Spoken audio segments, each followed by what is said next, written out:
व्हिडिओमध्ये एक महत्त्वाचा टॉपिक मी कव्हर करायचं विसरून गेलो होतो, ते मी इंट्रोडक्शनच्या अगोदरच टॉपिक कव्हर करत आहे. तर सर्वप्रथम तुम्हाला माहिती असणं गरजेचं आहे की आधारला पॅन कार्डसोबत लिंक करत असाल तर तुमची आधारची जी पण डिटेल्स आहे ती पॅन कार्डच्या डिटेल्ससोबत मॅच होणे गरजेचं आहे. अन्यथा तुम्ही जे पण पेमेंट करा 1000 रुपयाचं ते डिक्लाईन होईल आणि तुम्हाला तुमचे पैसे देखील रिफंड भेटणार नाहीत, त्याचे काही चान्सेस नाही आहे. त्यासाठी तुम्ही एक लक्षात घ्या, तुमचं जसं पॅन कार्डवरती नाव आहे आणि डेट ऑफ बर्थ आहे ते सेम ॲज पर आधारवरती तुम्हाला असणं गरजेचं आहे. जर नसेल तर तुम्ही करेक्शन करून घ्या आधार किंवा पॅन कार्डमध्ये, दोन्ही एकसारखे बनवा, त्यानंतरच आधारला पॅन कार्ड लिंक करा. अजूनपर्यंत तुम्ही तुमच्या पॅन कार्डला आधार कार्डसोबत लिंक केलं नसेल तर तुमचं पॅन कार्ड हे इनॲक्टिव्ह होऊ शकतं, अर्थातच ते कोणत्याही कामाचं राहणार नाही आहे.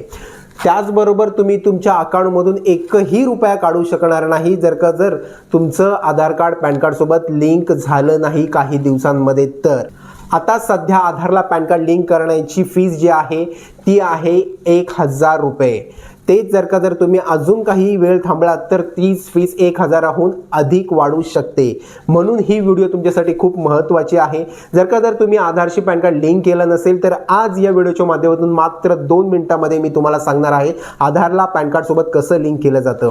आणि तुम्ही जर माझ्या या चॅनलवरती नवीन आला असाल तर चॅनलला सबस्क्राईब करायला मात्र विसरू नका. चला व्हिडिओला आपण सुरुवात करूया.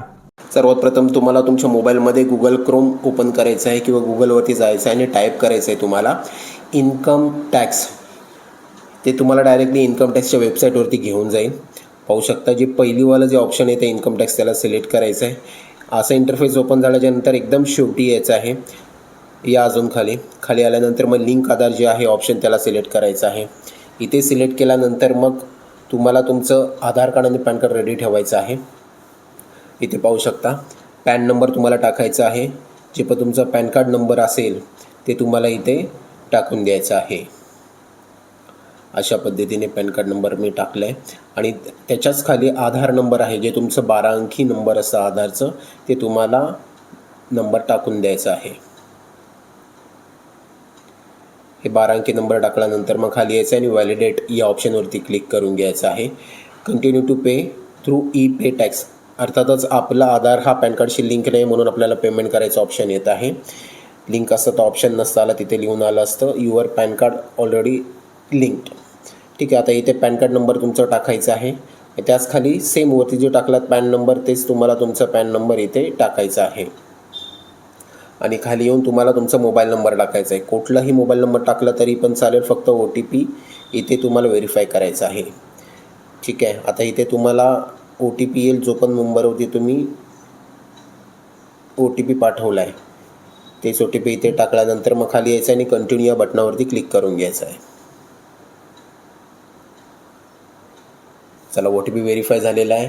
असं ओपन झाल्याच्यानंतर जे पहिलीच जे ऑप्शन दिसते तुम्हाला इन्कम टॅक्स, त्याच ऑप्शनला तुम्हाला सिलेक्ट करायचं आहे आणि प्रोसीड या बटनावरती क्लिक करायचं आहे. इथे असेसमेंट इयरमध्ये लेटेस्ट वाला टाका, 26-27 चालू आहे सध्या म्हणून ते टाकतो आहे. इथे पेमेंट टाईपमध्ये काय टाकायचं आहे की अदर रिसिप्ट 500. ठीक आहे, इथे आपण fee delay in linking PAN with Aadhaar, ठीक आहे, त्याला सिलेक्ट करायचं आहे आणि कंटिन्यू या बटनावरती क्लिक करून घ्यायचं आहे. खाली आल्यानंतर पाहू शकता 1000 रुपये फीज आपल्याला भरायची आहे. त्यानंतर मग पुढे गेल्याच्यानंतर मग इथे नेट बँकिंग, डेबिट कार्ड असे सर्व ऑप्शन येतील. ठीक आहे, ते यामध्ये पेमेंट गेटवे इन्क्लुडिंग UPI, ठीक आहे, त्यावरती क्लिक करायचं, कारण का आपल्याला फोनपे, गुगल पेने पेमेंट करायचं आहे. यातली कुठलीही एक बँक सिलेक्ट करा ज्यामध्ये तुमचं खातं नसेल तरीही चालेल. ठीक आहे, आता मी State Bank of India select केलेली आहे, नेहमी मी ह्यावरूनच पेमेंट करतो आणि कंटिन्यू बटनावरती क्लिक केलेलं आहे. त्यानंतर मग इथे पे नावचा ऑप्शन येत आहे, पे नावला सिलेक्ट करायचं आहे. हे टर्म्स अँड कंडिशन आहे, त्याला वरती करायचं आणि आय ॲग्री या बटनावरती क्लिक करायचं. सबमिट टू बँकवरती क्लिक करून घ्यायचं. आता हे वेगवेगळे पेमेंट ऑप्शन आहे, त्यामध्ये बघा आपण UPI थ्रू करतो त्याच्यामध्ये चार्जेस 0 आहेत म्हणून आपण UPIने करतो आहे. ठीक आहे, त्याला क्लिक केल्यानंतर खाली यायचं आहे आणि इथे QR कोड आहे. ठीक आहे, त्याला क्लिक करायचं. इथे QR कोडने डायरेक्ट तुम्ही पेमेंट करू शकता किंवा सेम मोबाईलमधून तुम्ही प्रोसेस करत असाल तर तुम्ही पे नाव या बटनावरती क्लिक करा. डायरेक्टली फोनपे किंवा गुगल पेवरती तुम्हाला हे वेबसाईट घेऊन जाईल. तिथे तुम्हाला फक्त तुमचं ट्रान्झॅक्शन ID नंबर जे पण काय असेल तुमचं पासवर्ड ते तुम्हाला इथे टाकावं लागेल. आता मी इथे टाकतो आहे, हे पाहू शकता इथे मी टाकलेलं आहे माझं पासवर्ड, UPI पिन माझं जे पण होतं ते, आणि इथे पेमेंट सक्सेसफुली झालेलं आहे. ठीक आहे, आता ह्यावरती मी डन क्लिक करतो आणि ओके बटनावरती क्लिक करतो. ही प्रोसेस झाल्याच्यानंतर मग वेट करायचं आहे, एक्झिट करायचं नाही. 10 सेकंद ते 30 सेकंद लागतात रिसिप्ट जनरेट होण्यासाठी. ओके, अशा प्रकारे माझी रिसिप्ट ही जनरेट झालेली आहे कमीत कमी 20 सेकंदानंतर. आणि डाउनलोड या बटनावरती मी क्लिक करणार. क्लिक केल्यानंतर मग माझी रिसिप्ट इथे मला शो करेल. अद्याप तरी तुमची प्रोसेस संपलेली नाही आहे, पुढे व्हिडिओ पेंडिंग आहे, पूर्ण पहा व्हिडिओ. बघा, ही अशा प्रकारे तुम्हाला इन्कम टॅक्स करून रिसिप्ट येईल ज्याचं पेमेंट तुम्ही केलेलं आहे. ठीक आहे, आता तुम्हाला काय करायचं आहे, 4-5 दिवस वेट करायचं आहे. 4-5 दिवसानंतर पुन्हा वेबसाईटवरती यायचं आहे. सेम आणि लिंक आधार या ऑप्शनला सिलेक्ट करायचं आहे. बघा, 4-5 दिवसानंतर पेमेंट व्हेरिफिकेशनला टाईम जातो, कधी कधी 15 दिवस देखील जातात. आता इथे पॅन नंबर टाकायचं आहे तुम्हाला. तुमचं टाकलं, जे लास्ट टाईम तुम्ही पॅन नंबर टाकलेलं तेच पॅन नंबर इथे टाकायचं आहे. आधार नंबर तुम्हाला तुमचं टाकायचं आहे 12 अंकीवालं.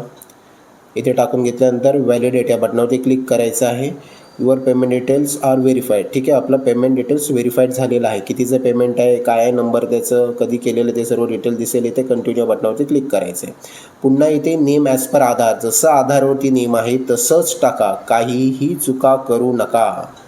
ठीक आहे, आता इथे तुम्हाला नाव टाकायचं आहे आणि इथे मोबाईल नंबर तुम्हाला तुमचं टाकायचं आहे, कुठलंही टाका. बघा, पहिलं जे ऑप्शन आहे ओनली बर्थ इयर, तुमचं फक्त बर्थ इयर असेल आधारवरती तर पहिलं ऑप्शन आहे त्याला टिक करा, नसेल तर नो करा. आणि खालच्या ऑप्शनला तर मॅन्डेटरी तुम्हाला टिक करायचं. ठीक आहे, लिंक आधार या बटनावरती क्लिक केल्यानंतर OTP येईल तुमच्या मोबाईल नंबरवरती 6 अंकीचं. ते OTP इथे तुम्हाला टाकून द्यायचं आहे. अशा प्रकारे मी OTP हा टाकलेला आहे आणि खाली यायचं आहे आणि व्हॅलिडेट या बटनावरती क्लिक करायचं आहे.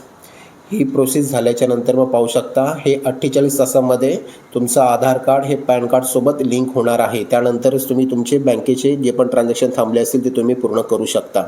व्हिडिओ आवडले असेल मित्रांनो तर लाईक करा आणि तुमच्या फॅमिलीपर्यंत पोचवा माझ्या व्हिडिओला आणि सबस्क्राईब करायला मात्र विसरू नका. थँक्यू. पुन्हा भेटूया नवीन व्हिडिओसह.